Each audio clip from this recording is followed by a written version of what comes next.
That's gonna be there for people to see.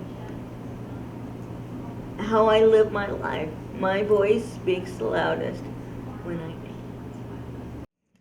I was born 60 years ago. I have what they call spastic cerebral palsy. My parents lived in Galesburg, Illinois. I came approximately 3 months early. I am a professor of dance at Western Illinois University. I have been here since 1990, so this is my 27th year.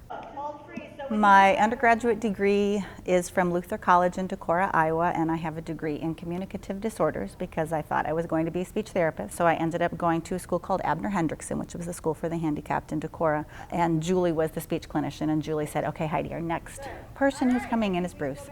And I think Bruce was probably 18, 19, I'm not really sure. Next person who's going to be with us is Bruce. And Bruce has trouble knowing when to breathe in and out when he speaks. So Bruce comes in and she said, Bruce, this is Heidi. She will be with us for the next 3 weeks while we do your sessions. And Bruce goes, Heidi, what a lovely name. And I went, oh, this is a human that I would love to spend more time with. In the last 3 months, there is a protective, the bones that are going to protect the brain going through the birth canal are forming. And they're soft, but they're going to form and protect the brain when the baby goes through the birth canal. Well, I was born 3 months early, so I didn't have that protection that I needed. It's the areas of the brain that control the muscles for walking and using my arms. See, there's impulses that go from the brain to the muscles. Well, for me, I can't always control the muscles the way that I want to.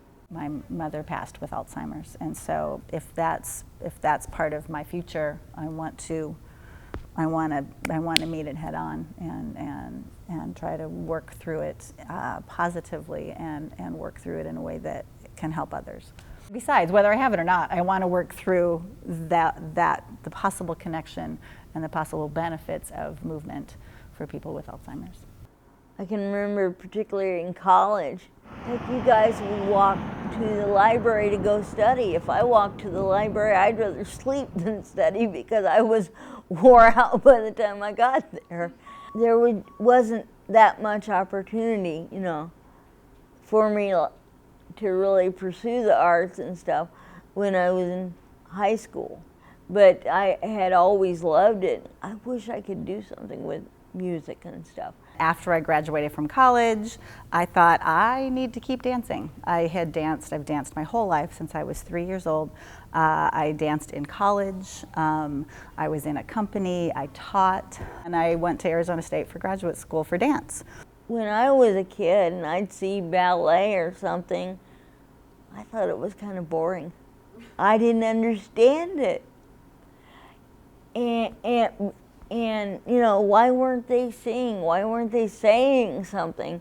Barb Ferguson, whom I adore and love, we both ended up seeing a dance concert. I didn't know Barb at the time, called Dancing Wheels, it was an integrated program with people, an integrated company that had people in wheelchairs and professional dancers, and they're all professional, and stand-up dancers and sit-down dancers, and they're all professional dancers, and they tour. And so we both saw that concert, unbeknownst to the two of us. We were both in there at the same time, and I know that experience changed her life because she could see what she can do. She's capable in a wheelchair of dancing, and it absolutely changed her life. And we made contact, and she's been dancing with us ever since. When I saw Dancing Wheels do it, I had role models, people that had disabilities like me, dancing with able-bodied people. And it was absolutely amazing. I had a friend go with me to the concert. And afterwards, she says, oh, what do you think? And she looked at me and smiled. And I looked back at her, and all I could say was, wow. I wanted to be like them. And I think there's something about the arts that draws intelligent people, because they get to delve deeper into every aspect of how you process life and how you move through humanity.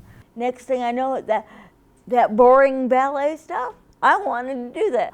I ended up going to Chicago. I found out from the organization that they were going to be in Chicago. And next thing I know, I was planning a weekend trip to Chicago all by myself to ride on the train from here in Macomb. I had to catch a commuter train out to the suburbs, and I had to find a hotel room and how to get to the concert. And I did that all by myself. When you dance or when you do theater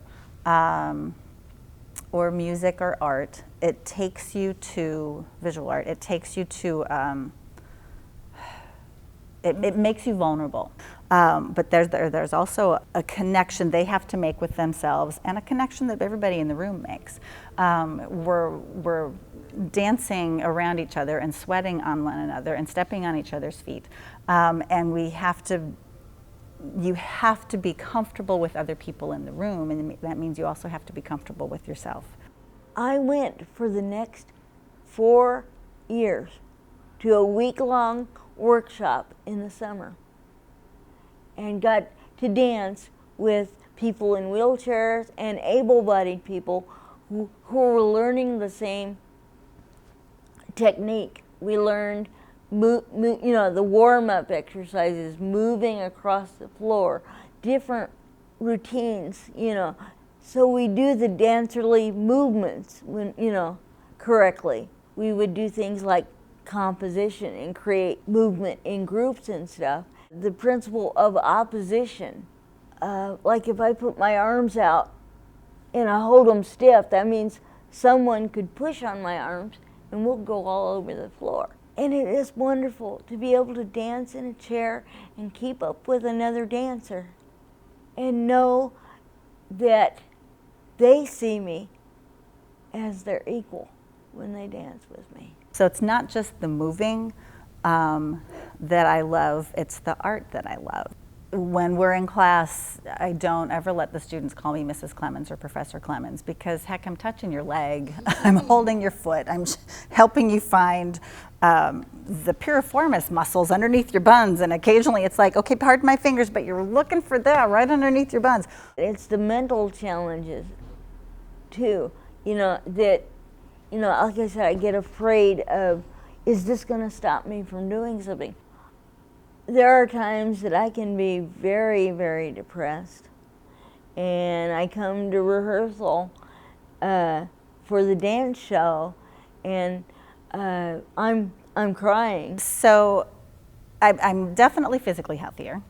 I think the emotional health that a person acquires from being physically active is that goes hand in hand. When that music starts, it's like a switch flips, and I'm the happiest person in the world.